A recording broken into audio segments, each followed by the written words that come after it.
Two sessions ago, we went over the relational polarity.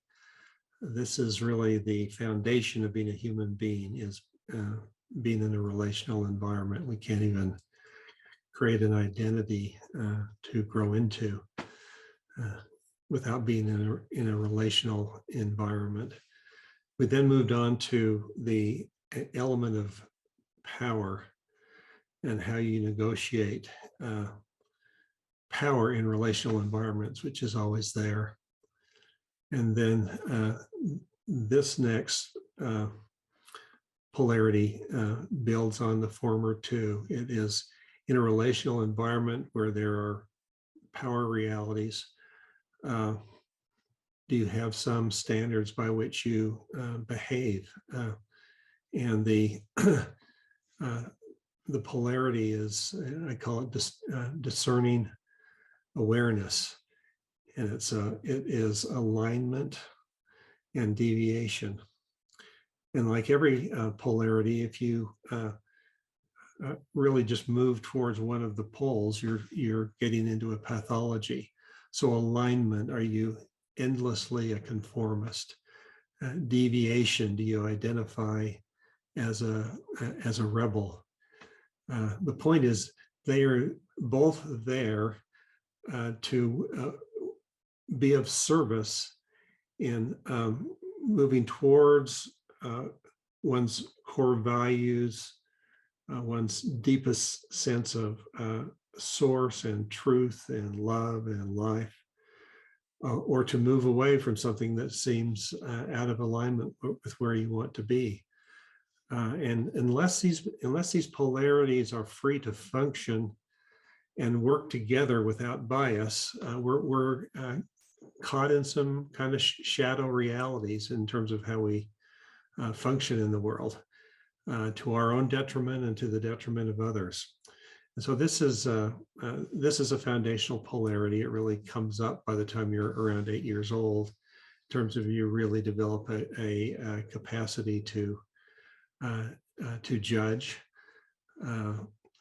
A traditional concrete way of looking at this is sinning and then repenting, and it's kind of one-sided, it's kind of rigid. This has some real flexibility to it, and it's maybe a more advanced way of moving towards being whole, being perfect, whatever it is that one is trying to move towards. And yet that's also the trap. The trap is that, like with every polarity, it gets moving, probably because of some kind of a deficit there. I need to be better. I need to accomplish aligning my life with what I want to do, or I'm just falling apart because I'm so far away from what I want to be. And yet, if one can just use these as functions rather than concrete objects, where they can begin coming together and then dancing together, and then for each of us, from a place that transcends, that includes both polarities, you can look down and see how is alignment working here? How is deviation working here in various circumstances? It's really fascinating to work with this trajectory of maturity of this polarity, like every single polarity. But again, with every classic core IPP polarity, we drop into a place that brings all of that dynamic to a resting point. And that dynamic is a quality of already being whole, already being perfect. There's nothing to further align with, there's nothing to deviate from. And so let's just bring that forward for a minute. I'd like to bring forth the quality, call forth this quality that's already within you, a quality of deep transcendent wholeness, please. And let's just settle into wholeness and even perfection. For a lot of people, there's just so much tension around perfection that if you can't hold both of those, just hold wholeness. And just feel if there's some interesting energy around this place of perfection, essentially the same thing.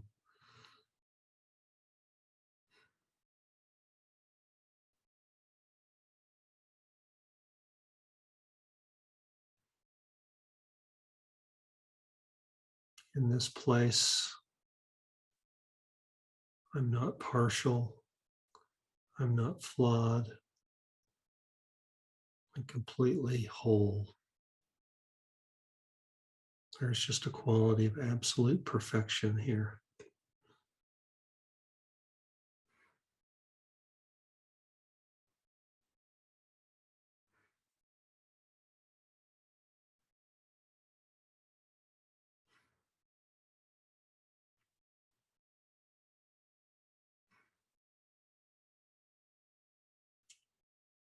Just feel how incredibly stress-free this is. Everything's okay, everything's perfect in this moment. There's nothing to correct.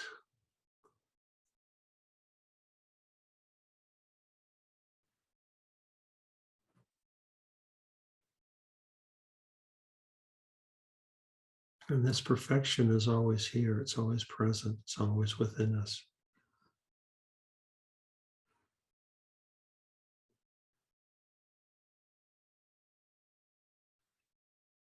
We are whole in this body, we are whole as part of everything.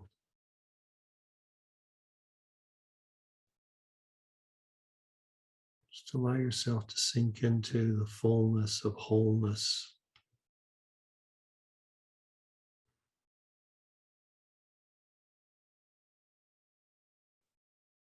Dwell in a place of absolute perfection.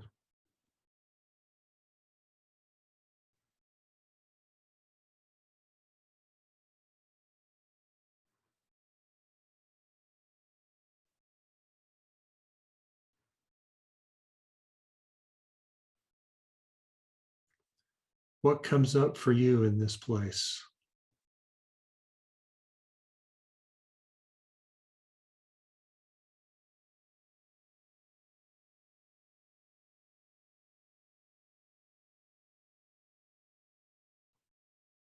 This still point, this virtue of being related to this particular polarity has a particular name to it, a particular quality to bring this dynamic to a rest. But it's the same still point. It has the same qualities. As we move up through the spectrum of our being, you can feel that stillness, that calmness, that peacefulness, that wholeness, that perfection is just simply there. And we can identify with that. We can be that.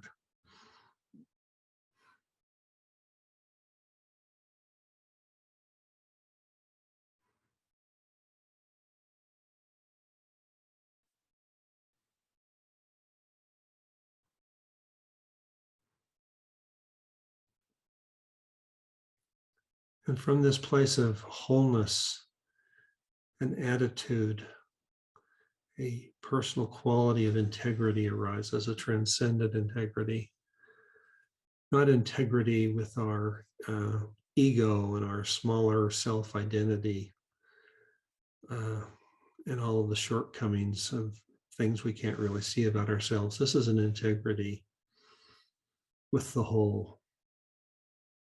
This is an integrity with perfection. And it's always available to us.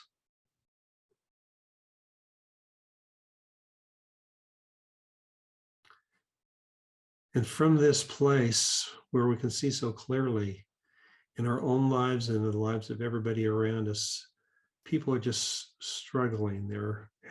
Life is tough. Life happens. Life's full of challenges and failures and missteps.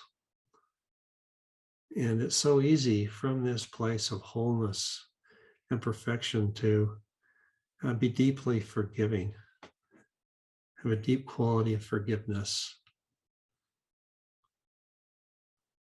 Forgiveness for transgressions that we have made, where we have been hurt, where we have hurt others. We can just forgive.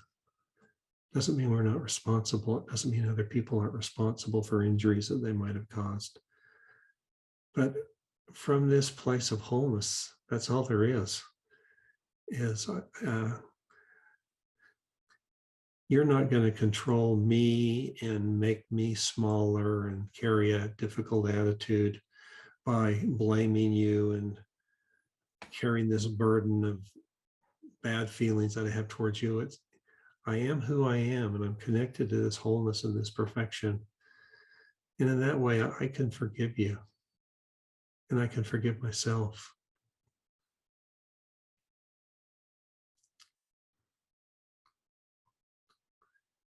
And yet the great paradox of this still point, which is a paradox of every still point, of every polarity, is even as this energy and this dimension of our lives and this discerning awareness just kind of comes to a rest, to a still place,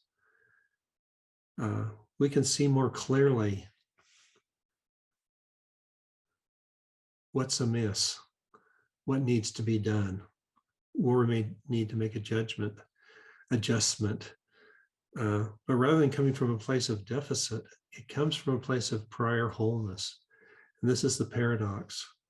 We can spend our lives course correcting, aligning and deviating and moving closer and closer, and aligning with the core of what we want to be, what we want to hold in terms of our values, and being guided by our deepest source. And I think most people can make progress, even if you don't fall back.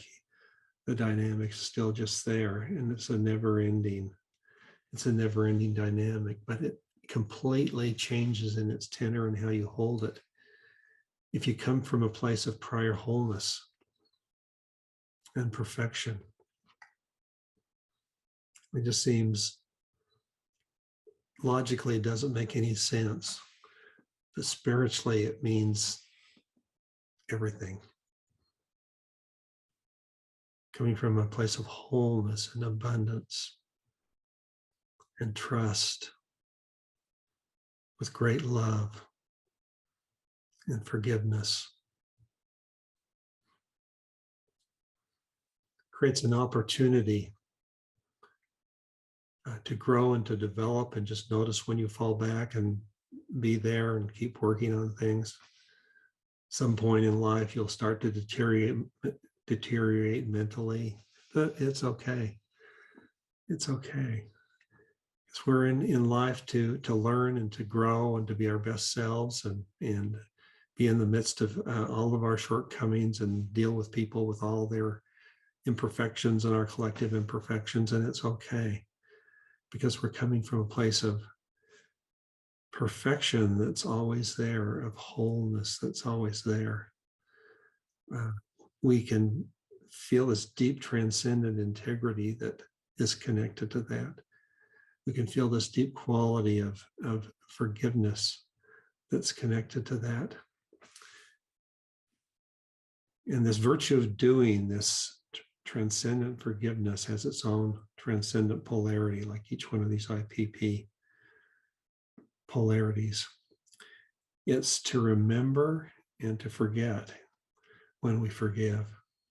When we forgive from this place of abundance and perfection and integrity, and absolutely and totally forgive, we completely forget. It doesn't stay within us in terms of a canker or a challenge or a judgment that goes into the future. And yet yet at the same time, you remember exactly what happened, exactly what the cause was. But you can let go of it. You can recognize it. It can inform how you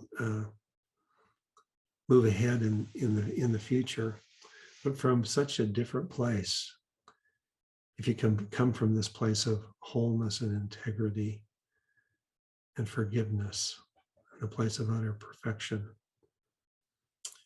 So this is a special gift that, again, rather than coming from a deficit, I'll never get there. I'll have this tension within me forever because I can't ever get to exactly what I want to do. You're already there. That paradoxical, deeply spiritual way. This contrary that isn't really a contrary, this contrary of the absolute, of the universal, of wholeness, of perfection that we are, even as we in our relative life, in the progressions that we are making, are moving along the way and struggling and growing. But what a great way to bring something very special together in that regard and come from a place of wholeness and live from that place, even as we're endlessly learning and growing and stumbling and in a lifelong process, seeking for greater integrity, even as we come from a place of deepest integrity. Thank you.